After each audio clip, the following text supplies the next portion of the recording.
ओ गाँव वालों, illustration number 1, all partner insolvent, page number क्या है उसका? सबको मिला ना? तो ऑल पार्टनर इंसॉल्वेंट का 3 इलस्ट्रेशंस है, उसमें से 2 मैं करवा के देता हूं, एक में खाली क्या करना है वो मैं बता के देता हूं, तो वो हो सके तो आज का आज प्रैक्टिस करके खत्म करना, ठीक है?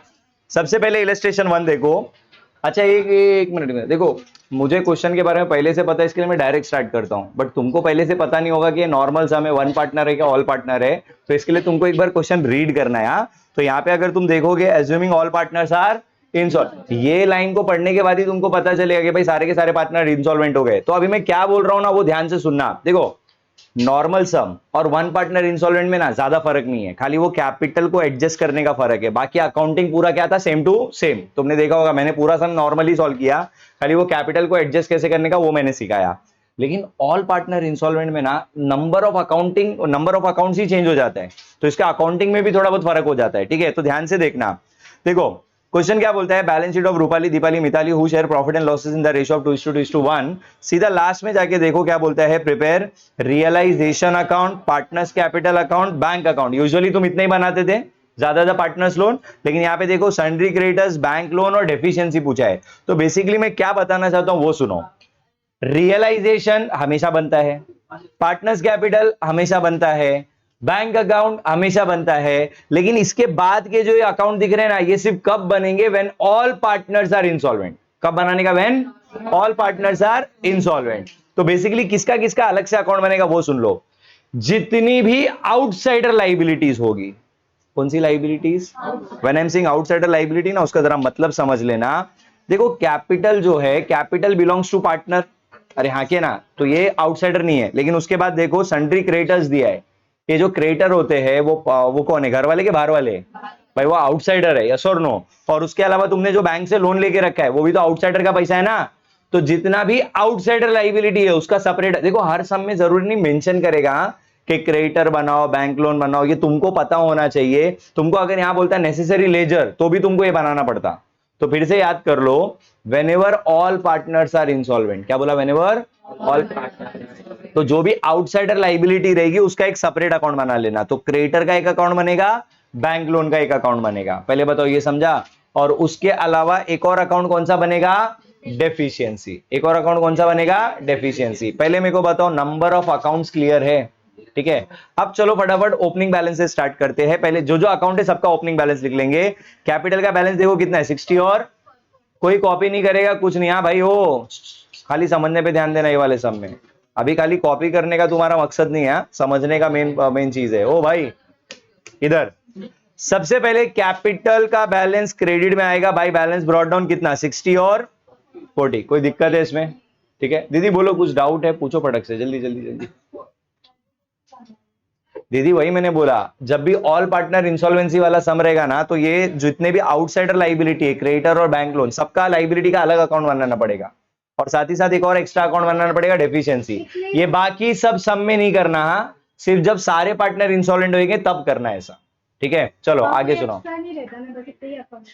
लाइबिलिटी में जितनी आउटसाइडर लाइबिलिटी रहेगी वो तुमको बनाना पड़ेगा, यूजुअली इतना ही लाइबिलिटी आता है। ठीक है चलो आगे सुनो। अभी पार्टनर्स कैपिटल का बैलेंस लिख दिया, उसके अलावा बैंक अकाउंट प्रिपेयर किया है, तो बैंक का बैलेंस बताओ कितना है? टेल मी, बैंक का बैलेंस किधर लिखेंगे? तो डेबिट साइड पे जाके हम लिखेंगे कितना। अच्छा एक चीज सुनो, मिताली का बैलेंस दिया है बट असेट में दिया है, तो उसका बैलेंस किधर आएगा? तो डेबिट साइड पे मिताली का बैलेंस आ जाएगा 40,000। ये समझा सबको? अच्छा उसके बाद हमने बैंक अकाउंट प्रिपेयर किया है, तो बैंक का बैलेंस किधर लिखेंगे, क्रेडिट में डेबिट में? तो डेबिट साइड पे टू बैंक अकाउंट कितना, 2,000। कोई दिक्कत है यहाँ पे? अच्छा नेक्स्ट पॉइंट सुनना, यहां पे आपने क्रेडिटर्स और बैंक लोन दो अकाउंट बनाए हैं, और दोनों का बैलेंस देखो यहाँ पे अवेलेबल है। एक का कितना है, 2 लाख, और दूसरा कितना है? तो मेरे को बताओ लाइबिलिटीज का बैलेंस डेबिट में लिखते हैं या क्रेडिट में? तो क्रेडिट साइड पे जाके बाई बैलेंस ब्रॉट डाउन, इसमें 2,40,000, और बाई बैलेंस ब्रॉट डाउन इसमें कितना आएगा, 1 लाख। कोई डाउट कोई शंका पंका है तो पहले यहां तक का पूछा। ओपनिंग बैलेंस में किसी को कोई डाउट है? पक्का? अब सुनो। हाँ दीदी, बैंक के आगे ब्रैकेट में बैंक लोन वो मैं बताऊंगा, वो लास्ट में समझ जब डिस्कस करेंगे ना उसका क्लोजिंग, तब मैं बात करूंगा उसके बारे में। ये पहला मेरे को एक वो ब्रैकेट को फिलहाल उतना इज्जत मत दो, कब इज्जत देना है मैं बताऊंगा। पहला मेरे को बताओ ये सारे अकाउंट का ओपनिंग क्लियर है? अच्छा चेक करो कोई रिजर्व है क्या? अगर होता तो क्या करते, पार्टनर्स में बांट देते, ठीक है। अच्छा उसके अलावा अगर मेरा ओपनिंग बैलेंस हो गया, रिजर्व है नहीं बांटने के लिए, तो मैं क्या करूंगा, सारे एसेट्स को उठा के रियलाइजेशन के, तो रियलाइजेशन के डेबिट में जाके हम क्या लिखेंगे, टू सन्ड्री एसेट। देख के बताओ क्या क्या है। एक तो है उसका वैल्यू कितना है, 2,18,000। दूसरा क्या है, गुडविल का अमाउंट कितना है, 60,000। फिर उसके बाद स्टॉक, उसका वैल्यू कितना है। उसके बाद बैंक और कैपिटल ऑलरेडी आप लिख चुके हो, तो इसका टोटल हम लोग आउटर कॉलम में निकाल लेंगे, विच इज 3,98,000। कोई दिक्कत है इसमें, ठीक है चलो। अच्छा असेट को डेबिट में डाल दिया, तो ये जो लाइबिलिटीज है उनको लिखेंगे। अब एक चीज सुनो, बचाइए। ध्यान से सुनना। देखो तुमने लाइबिलिटीज का अलग से एक सेपरेट अकाउंट बनाया था, याद है, क्रेडिटर अलग, बैंक लोन अलग, तो तुमने ऑलरेडी वहां पे उसका ओपनिंग बैलेंस लिख दिया है, तो उसको रियलाइजेशन में ट्रांसफर नहीं करेंगे। देखो अपने को है ना आदत पड़ चुका है कि असेट को डेबिट में डाल देने का और लाइबिलिटीज को रियलाइजेशन के ग्रेड में। मैं इसके लिए इतना हाईलाइट कर रहा हूं क्योंकि तुमको आदत पड़ चुका है, तो ना चाहते हुए तुम यहाँ पे सन्ड्री एसेट लिख दोगे, फिर यहाँ पे सन्ड्री लाइबिलिटीज लिख दोगे, जबकि वो ऑलरेडी तुम अलग से अकाउंट बना चुके हो। तो ट्राई टू अंडरस्टैंड, एक बेसिक कॉन्सेप्ट समझो ना। तुमने इन दोनों को अलग से घर दिया है ना, ये realisation is a joint family, तो जॉइंट फैमिली में उन लोगों को डालने का नहीं, क्योंकि उनके पास सेपरेट घर है। पॉइंट समझा क्या नहीं समझा। तो लाइबिलिटी अलग, अगर अलग से बन रहा है तो रियलाइजेशन में वो ट्रांसफर नहीं होगा। ये पॉइंट पहला दिमाग में बैठा। यहाँ पे बच्चे गलती करते हैं, लोग यहाँ पे भी लिख देते हैं। पहले बताओ रियलाइजेशन में सिर्फ क्या ट्रांसफर होगा, इस सब में सिर्फ असेट ट्रांसफर होगा। इज इट क्लियर, ठीक है चलो अब आगे सुनो। अब कहने से विद दिस कहने से खाली अपना एडजस्टमेंट बचता है। एक एक करके बात करते हैं एडजस्टमेंट में क्या क्या दिया है। पहले On the above date, the firm was dissolved and the assets realized as under. सबसे पहले fixed asset were sold for rupees 1,80,000, stock realized 1,04,000। ये जल्दी से मेरे को बताओ, अगर asset realize होता है तो realization में किधर लिखते हैं और क्या लिखते हैं, बाय बैंक अकाउंट। क्या क्या realize हुआ, फिक्स एसेट कितने में गया देख के बताओ क्वेश्चन में, 1,80,000। और क्या, स्टॉक, स्टॉक कितने में गया, 1,04,000। टोटल कितना हो गया, 2,84,000। अच्छा टकले पे बैंक लिखा है तो इसका सेकंड इफेक्ट किधर आएगा, बैंक के एक इफेक्ट क्रेडिट में था तो दूसरा, तो टू रियलाइजेशन कितना, 2,84,000 ब्रैकेट में असेट रियलाइज। मेरे को बताओ ये फर्स्ट वाले एडजस्टमेंट में कोई दिक्कत है। दूसरा realisation expenses amounting to rupees 6,000। Realisation का खर्चा हुआ, जल्दी बताओ खर्चा हुआ तो कहां रिकॉर्ड करेंगे, रियलाइजेशन के, तो रियलाइजेशन के डेबिट में क्या लिखेंगे, टू बैंक अकाउंट, और ब्रैकेट में रियलाइजेशन एक्सपेंस। कितना खर्चा किया क्वेश्चन में देख के बताओ, 6,000। अच्छा एक और चीज, यहाँ पे बैंक लिखा है तो इसका सेकंड इफेक्ट किधर आएगा, बैंक के, तो बैंक के क्रेडिट में जाके क्या लिखेंगे, बाय रियलाइजेशन अकाउंट 6,000। कोई दिक्कत है इसमें, कोई डाउट। नेक्स्ट एडजस्टमेंट पढ़ो, क्या बोला है पढ़ो, assuming all partners are in, वो तो इंफॉर्मेशन है। तो मेरे को एक चीज बताओ, एक सेकेंड, चेन्नई से as compare to other firm, इसमें एडजस्टमेंट करना ज्यादा आसान था, बराबर ना। तो देखो बहुत सारे बच्चे लोगों का ना ऐसा माइंडसेट होता है कि सर ऑल पार्टनर इंसॉल्वेंट हो गया ना, हमारा जिंदगी बर्बाद हो गया, हम लूट गए, बर्बाद हो गया। ऐसा कुछ भी नहीं बेटा। मेरे हिसाब से तो ऑल पार्टनर इंसॉल्वेंट आएगा ना, तुम्हारा लॉटरी है, क्योंकि उसमें कोई फालतू एडजस्टमेंट नहीं देगा। तुम अगर पास के पेपर भी उठा के देखोगे तो ऑल पार्टनर इंसॉल्वेंसी में फालतू एडजस्टमेंट, नॉर्मल एडजस्टमेंट्स होते हैं, तो इतना तो तुम कर ही सकते हो ना, मतलब एडजस्टमेंट में तो तुम फंसोगे ही नहीं, ठीक है। इसमें एक्चुअल जो दिमाग लगाना पड़ता है ना, इसके आगे जो मैं क्लोजिंग बताऊंगा ना, वो तुमको समझ में आनी चाहिए। अगर क्लोजिंग समझ में आ गई तो ऑल पार्टनर इंसॉल्वेंट नॉर्मल सम से भी इजी लगेगा, इवन वन पार्टनर इंसॉल्वेंट से भी और नॉर्मल सम से भी, ठीक है। अब ये क्लोजिंग का क्या फंडा है जरा समझो, थोड़ा सा ना कॉमन सेंस यूज करो। तुम धंधा बंद कर रहे हो तो तुम्हारा सबसे पहला जिम्मेदारी क्या है, अपना लाइबिलिटीज का पेमेंट करना। अरे हाँ के ना, बट दिक्कत क्या है मालूम है, इस सब में सारे पार्टनर इंसॉल्वेंट है, और जब सारे पार्टनर इंसॉल्वेंट होते हैं इसका मतलब फर्म भी इंसॉल्वेंट हो गया। ट्राई टू अंडरस्टैंड, अगर सारे पार्टनर्स ही कंगाल हो गए तो फर्म भी तो कंगाल हो गया ना। और इंसॉल्वेंट का मतलब ही क्या होता है, ऐसा बंदा जो अपना लाइबिलिटीज पे नहीं कर सकता। मतलब यहां पे एक चीज क्लियर है कि अगर सारे पार्टनर इंसॉल्वेंट हुए तो फर्म भी इंसॉल्वेंट हुआ, और फर्म अगर इंसॉल्वेंट हुआ तो फर्म पूरा लाइबिलिटी चुका नहीं सकता। तो अपने को देखना पड़ेगा कितना लाइबिलिटी हम पे कर सकते हैं और कितना लाइबिलिटी पे नहीं कर सकते। तो उसके लिए कहने से अपने को सबसे पहले क्या पता करना पड़ेगा कि how much money is available with us, कि कितना पैसा अपने बैंक में पड़ा है। अरे हाँ के ना, एक बार तुमको वो पता चल गया तो तुम लाइबिलिटी कितना पे करोगे नहीं करोगे वो बात की बात है, ठीक है। तो मेरे को एक चीज बताओ, अगर मुझे पता करना है मेरे बैंक में कितना पैसा है तो मैं किसको क्लोज करूंगा, रफली मेरे बैंक अकाउंट को। तो मेरे बैंक के डेबिट में कितना है देख के बताओ, 2,80,000 मतलब मेरे बैंक में इतना पैसा आया है और 6,000 क्रेडिट मतलब इतना पैसा गया है। तो बेसिकली मेरे पास कितना बैलेंस बच गया? 2,00,000। पहले ये पॉइंट समझा गया कि मेरे पास इस वक्त after doing all this adjustment मेरे पास इस वक्त मेरे अकाउंट में 2,80,000 रुपया पड़ा है। अब दिक्कत क्या है वो सुनो, मेन दिक्कत वाली चीज क्या है?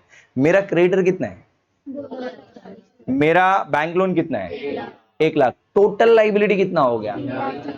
मेरे पास बैंक में कितना है? तो क्या मैं पूरा लाइबिलिटी चुका सकता हूं? अब यही मेन चीज है कि ये पैसा लाइबिलिटी में कैसे बांटेंगे, कि तुम क्या करोगे, पहले क्रेडिटर्स को पूरा दे दोगे फिर बैंक लोन को बाकी का दोगे, तो ऐसा कुछ नहीं कर सकते हो। तुमको ध्यान क्या रखना है मालूम है? There are two kinds of liability. पहला होता है सिक्योर्ड, दो टाइप याद रखो। एक क्या होता है सिक्योर्ड और एक होता है अनसिक्योर्ड। सिक्योर्ड मतलब क्या? उसके अगेंस्ट में आपने कोई चीज मॉर्गेज रखा हुआ है, उसके अगेंस्ट में कोई चीज आपने मॉर्गेज या उसके अगेंस्ट में चार्ज आपने देके रखा है कि अगर कल के दिन कुछ नहीं हुआ ये असेट आप मतलब आप बेच के इसका पैसा आप ले लेना। पॉइंट इट सिंपल है। तुम गोल्ड लोन लेते हो तो तुम गोल्ड लोन तुमको फ्री में मिलता है क्या? बदले में तुम गोल्ड देते हो तब जाके तुमको लोन मिलता है। कल के दिन तुम अगर लोन नहीं चुकाओगे तो बैंक क्या करेगा? गोल्ड बेच के पैसा ले लेगा। पॉइंट समझा कि नहीं समझा? उसको बोलते हैं सिक्योर्ड लोन। बट सपोज तुमने अपना इनकम प्रूफ दिखा के तुमने 10 लाख रुपए का बैंक से पर्सनल लोन लिया, वहां पे कुछ सिक्योरिटी है क्या? कल के दिन तुम कुछ नहीं कर पाए, बैंक खाली केस कर सकता है। बैंक तुमको ऐसा मतलब तुम्हारे घर से कुछ उठा के नहीं लेके जा सकता है। ये लॉजिक समझ में आ रहा है? तो एक होता है सिक्योर्ड, एक होता है अनसिक्योर्ड। अब थोड़ा सा दिमाग लगाओ, अगर लाइबिलिटीज के पेमेंट का बारी आएगा तो पहले क्या पे करने का?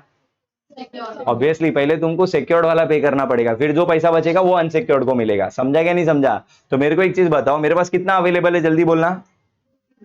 2,00,000, 2,80,000 अवेलेबल है ना? तो 2,80,000 में से पहले मैं मेरा बैंक लोन का पेमेंट करूंगा।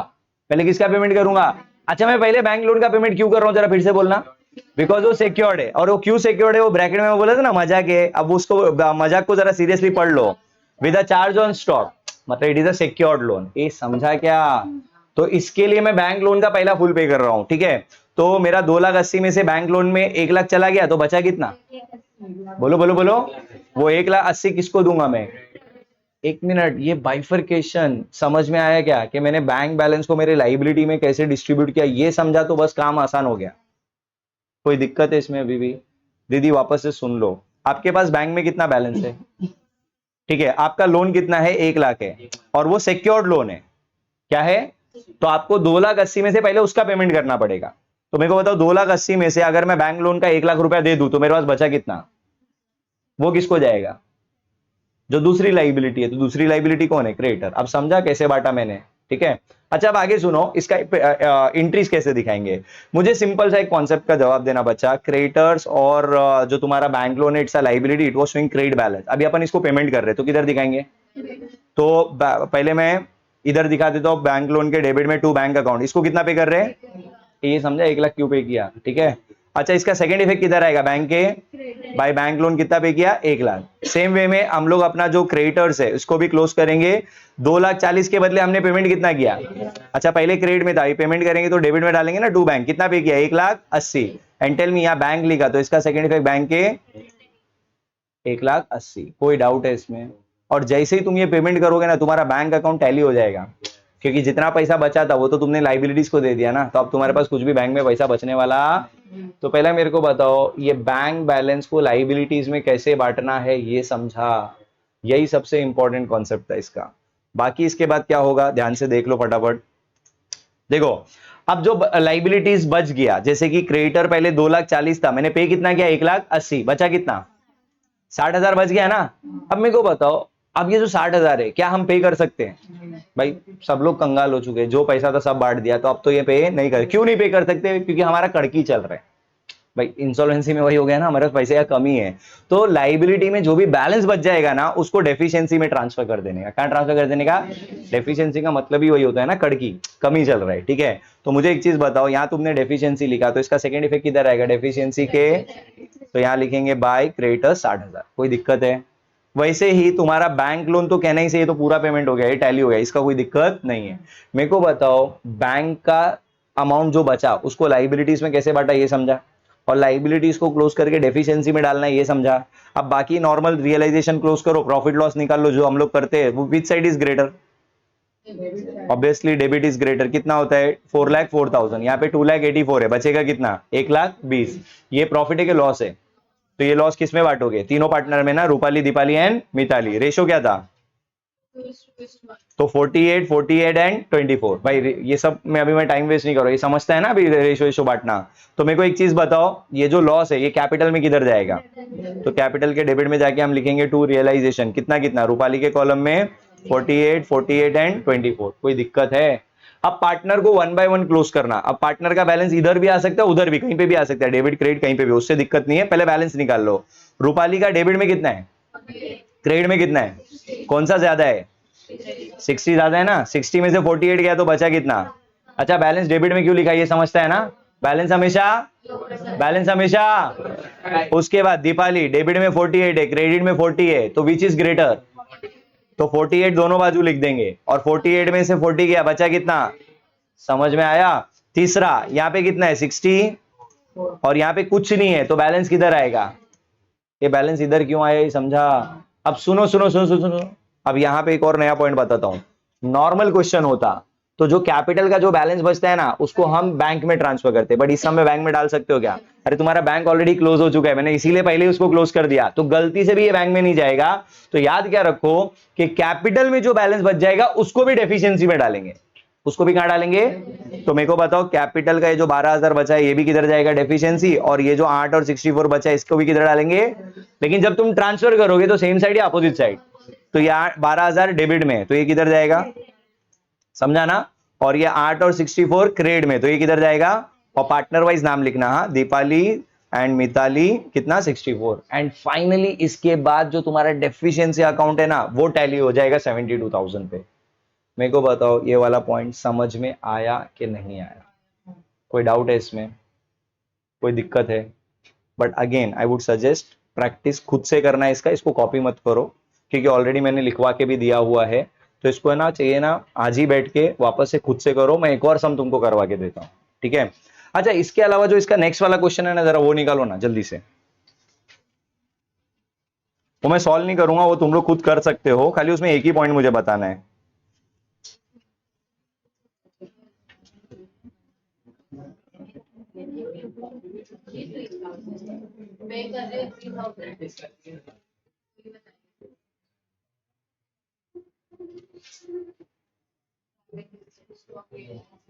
भाई तुमको छापना है क्या सॉल्यूशन? सॉल्यूशन बुक में भी अवेलेबल है, वो देख। मैं बोल रहा हूँ कि खुद से करना एक बार इसको। कौन सा? वो वर्किंग नोट कुछ नहीं है, 2,80,000 लिखा था, ऐसा बांट दिया था, इसमें कुछ भी नहीं है। लिख लेना ना रफली 2,80,000 डिवाइड, ऐसा डिवाइड कर लेना। बैंक लोन का 1,00,000 और जो बचा हुआ बैलेंस है वो 1,80,000 उसमें चला जाएगा। आते आते दीदी, आते आते रुक जाओ।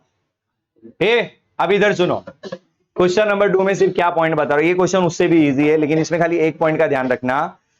यहाँ पे देखो, तुमको रानेज लोन दिया हुआ है। रानेज लोन मतलब कोई आउटसाइडर है कि पार्टनर है? अब एक चीज समझना, जब मैं नॉर्मल सम करवा रहा था तो मैंने तुमको क्या बोला था, पार्टनर लोन का सेपरेट अकाउंट बनता है, बराबर ना? लेकिन ऑल पार्टनर इंसॉल्वेंसी के केस में पार्टनर लोन का सेपरेट अकाउंट नहीं बनाना। फिर से बोल रहा हूं, ऑल पार्टनर इंसॉल्वेंट में पार्टनर लोन का सेपरेट अकाउंट, जो भी पार्टनर लोन है that will be adjusted against his capital, उसको कहां डाल देने का? उसके कैपिटल में, ठीक है? इसका चाहिए तो एक नोट लिख के रख लो, लिख लो लिख लो लिख लो।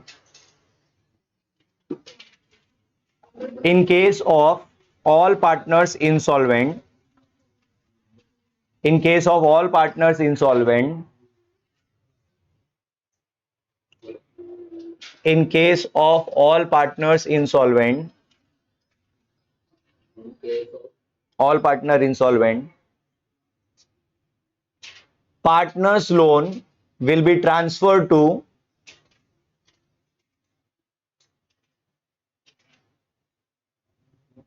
partners loan will be transferred to partners capital account. Partners loan will be transferred to partners capital account. Credit side ये भी लिख लो, partners loan will be transferred to partners capital account credit side। लिखा? तो अब मुझे बताओ, मैं रानी loan का अलग से अकाउंट बनाऊंगा या इसको कैपिटल में डाल दूंगा? कैसे डालना उसका प्रेजेंटेशन भी देख लो, इधर इधर इधर इधर इधर इधर इधर। तो मैं क्या करूंगा मालूम है, क्रेडिट साइड पे पहले तो बाई बैलेंस ब्रॉट डाउन जो लिखना है वो लिखूंगा, ठीक है, वो तो तुम लोग लिख ही लोगे, उसमें कोई दिक्कत नहीं है। अच्छा, एक पार्टनर का इधर आएगा, ये तो समझा ना। अच्छा, जो राणे है, राणे का लोन है ना, तो वो राणे के कैपिटल में जाएगा, बाकी किसी के पार्टनर में नहीं जाएगा, ये भी याद रखना। तो हम लोग क्रेडिट साइड पे जाके लिख देंगे, ये सब बैलेंस तो पता ही है ना, ये लिख लोगे ना तुम लोग। ये देखो रानेज लोन, ये समझा गया। और रानेज लोन का जो भी बैलेंस है वो तुम्हारा राणे के कैपिटल में चला गया। मेरे को बताओ, सिर्फ इसको इतना करके छोड़ देना, और कुछ भी नहीं करना है तुमको। फिर से मैं बोल रहा हूं, नॉर्मल सम में पार्टनर्स लोन आया तो सेपरेट अकाउंट बनेगा। क्या बोला उसका? सेपरेट। बट ऐसे वाले सम में आया जहां सारे पार्टनर कंगाल हो रहे हैं, तो इसमें क्या करने का, पार्टनर लोन को उसके कैपिटल के क्रेडिट में जाके लिख देने का सिर्फ, और कुछ नहीं करने का। पहला बताओ, ये पॉइंट क्लियर है सबको? बाकी ये सब बहुत इजी है, क्यों उससे भी इजी मैं समझाता हूं। यहां पे लाइबिलिटी सिर्फ एक ही बचा भाई, लोन पार्टनर के लोन को तो मैंने उसके कैपिटल में डाल दिया, तो लाइबिलिटी बचा कौन सा? वहां पे दो लाइबिलिटी था, एक सिक्योर्ड एक अनसेक्योर्ड, तो यहाँ पे तो ऐसा कोई टेंशन है ही नहीं। तो यहाँ पे तुम्हारे पास जितना भी पैसे बचेगा वो क्रेडिटर्स को पे करके खत्म कर देना, और जो बच जाएगा वो डेफिशिएंसी में, ये करके देखना, ये बहुत आसान है, ठीक है। इसका टेंशन मत लो, डायरेक्टली इसके नेक्स्ट वाले क्वेश्चन पे जाऊं, वहां मुझे एक चीज समझानी है, वो मैं पूरा सम करवा के देता हूं।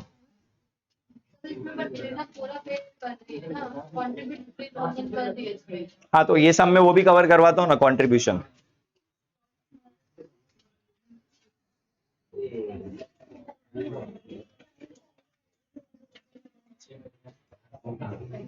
ओ भाई, इधर इधर इधर इधर इधर ध्यान से देखना अभी फटाफट।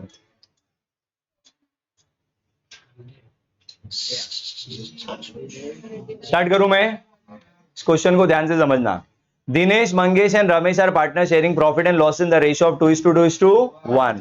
दे decided to dissolve the firm. बहुत अच्छी बात है, मस्त। एक बैलेंस शीट दिया है, उसके नीचे देखो, the firm was dissolve on the aborted and following result, जो भी है। थर्ड वाला स्टेटमेंट पढ़ना, ऑल पार्टनर्स वर इंश्योरेंस। ये स्टेटमेंट अपने लिए इंपॉर्टेंट है, ठीक है। और लास्ट में बोलते हैं प्रिपेयर नेसेसरी लेजर अकाउंट, मतलब यहाँ पे मेंशन नहीं करा, तुमको पता होना चाहिए नेसेसरी लेजर मतलब क्या क्या बनेगा। ध्यान से सुनो, एक तो बनेगा रियलाइजेशन, दूसरा क्या बनेगा, तीसरा क्या बनेगा, बढ़िया, ऑल पार्टनर इंसॉल्वेंट है, तो यहाँ पे लाइबिलिटी में जरा चेक करो क्या क्या है, आउटसाइडर लाइबिलिटी, क्रेडिटर्स और बिल्स पेबल, तो इसका एक सेपरेट अकाउंट बनेगा। और साथ ही साथ एक और चीज, पहले फॉर्मेटिंग समझा क्या? क्लियर है भाई? ये सिर्फ कब करोगे भाई, जब ऑल पार्ट, नॉर्मल सम में ये सब मत करना। हाँ, नॉर्मल जब तक ऑल पार्टनर इंसॉल्वेंट नहीं होते तब तक ये सब फालतूगिरी नहीं करना, ये सिर्फ ऑल पार्टनर इंसॉल्वेंसी वाले केस में होगा, ठीक है।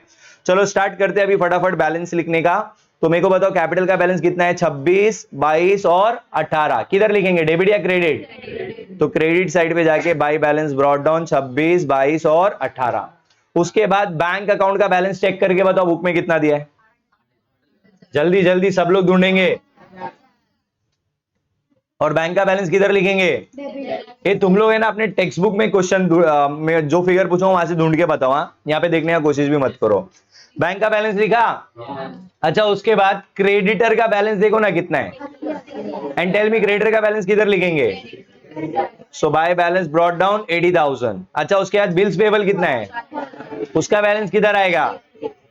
कोई दिक्कत है तो सारे बैलेंसेस लिखने को समझा ना। अच्छा, नेक्स्ट पॉइंट, नेक्स्ट पॉइंट, कोई रिजर्व रिजर्व है बांटने के लिए?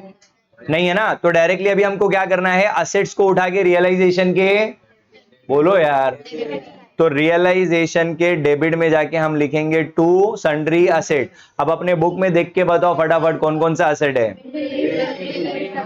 बिल्डिंग कितना? 78। उसके बाद केटलू, उसके बाद केटलू, उसके बाद कितना, उसके बाद भाई बैंक गलती से यहां मत डालना, बैंक ऑलरेडी बैंक अकाउंट में जा चुका है। इसका टोटल करेंगे तो इसका टोटल होता है 1,78,000। कोई दिक्कत है?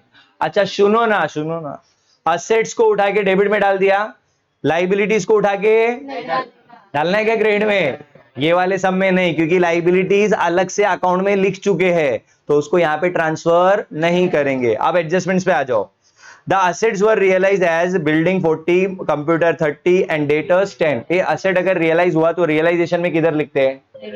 क्रेडिट में क्या लिखते हैं भाई? एक एक करके बताओ। बिल्डिंग से कितना मिला? 40। कंप्यूटर से 30, डेटर से टोटल कितना हो गया? टकले पे बैंक लिखा है तो इसका सेकंड इफेक्ट बैंक के, तो बैंक के डेबिट में 2 रियलाइजेशन ब्रैकेट में मेंशन कर देना, असेट रियलाइज 80,000। रियलाइजेशन समझा कि नहीं समझा? असेट का रियलाइजेशन, ठीक है। नेक्स्ट देखो, उसके बाद रियलाइजेशन एक्सपेंसेस 2000 हुआ। ये जल्दी बताओ खर्चा किधर रिकॉर्ड होता है? तो रियलाइजेशन के डेबिट में जाके लिखने का टू बैंक अकाउंट और ब्रैकेट में मेंशन करना रियलाइजेशन का खर्चा है, ठीक है। कितना अमाउंट पे किया है? एंड टेल मी, यहां बैंक लिखा तो इसका सेकंड इफेक्ट बैंक के क्रेडिट में बाय रियलाइजेशन कितना भाई? 2000। कोई दिक्कत है? अब उसके आगे का एडजस्टमेंट पढ़ो, ऑल पार्टनर्स वर इंसॉल्वेंट, ये तो इंफॉर्मेशन है। उसके आगे पढ़ो ना क्या बोला है।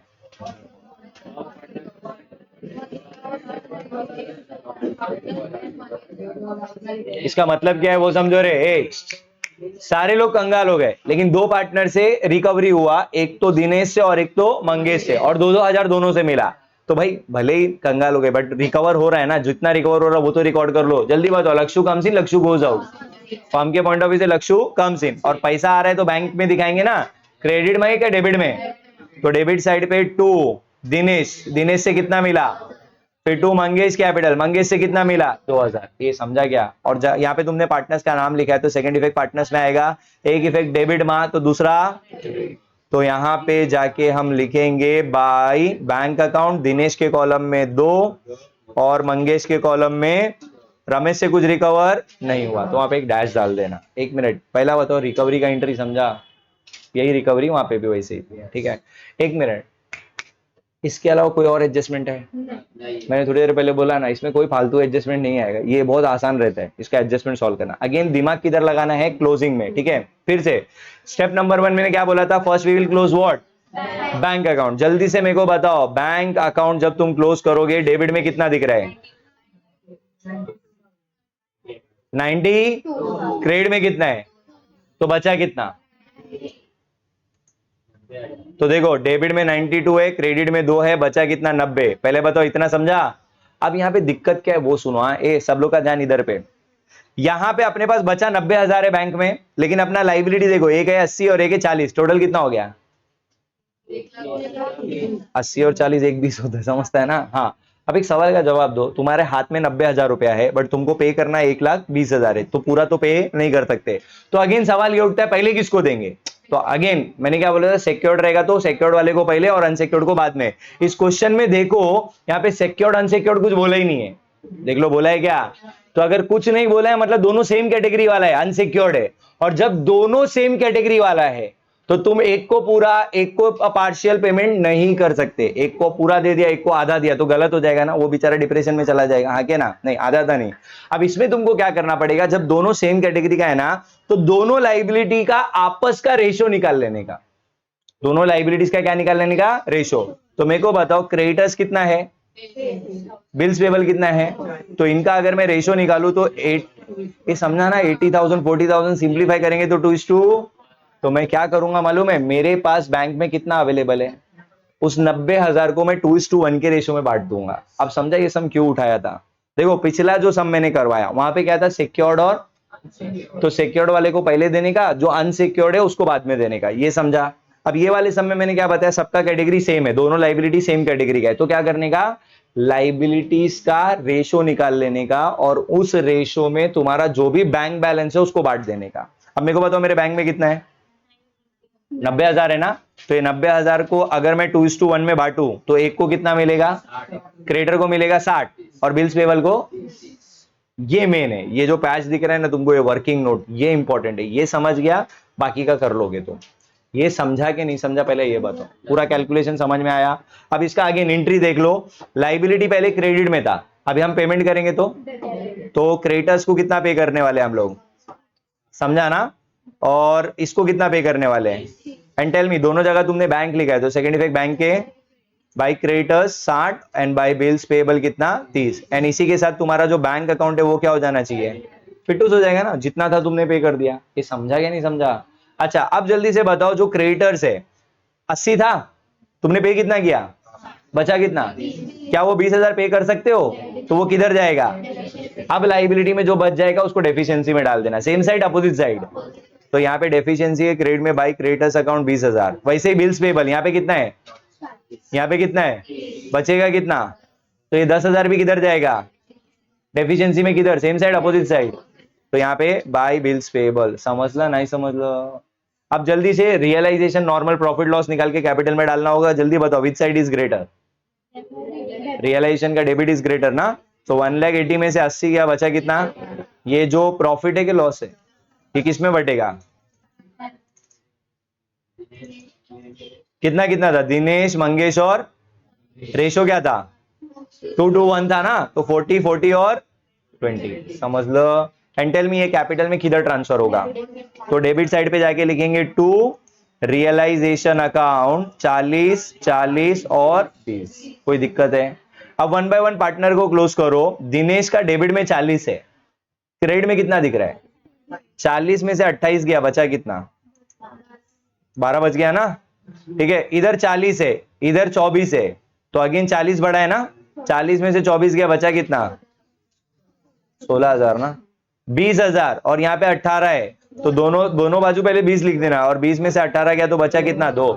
और मैंने क्या बोला था, इस वाले सम में, ऑल पार्टनर इंसॉल्वेंट वाले सम में कैपिटल का बैलेंस बैंक में जाएगा कि डेफिशिएंसी में? तो इसके सामने भी लिखना डेफिशिएंसी, एंड इसका भी सेकंड इफेक्ट किधर आएगा? डेफिशिएंसी के, जल्दी बोलो। एक इफेक्ट क्रेडिट में, तो दूसरा, तो डेबिट साइड पे जाके to Dinesh's capital 12, to Mangesh's capital 16 and to Ramesh's capital 2, and finally total हो जाएगा 30,000। मेरे को बताओ ये वाला क्वेश्चन समझ में आया? कोई दिक्कत है? श्योर? ये वाला चाहिए तो कॉपी करना है तो करके रख लो, ठीक है, जल्दी से। ठीक है।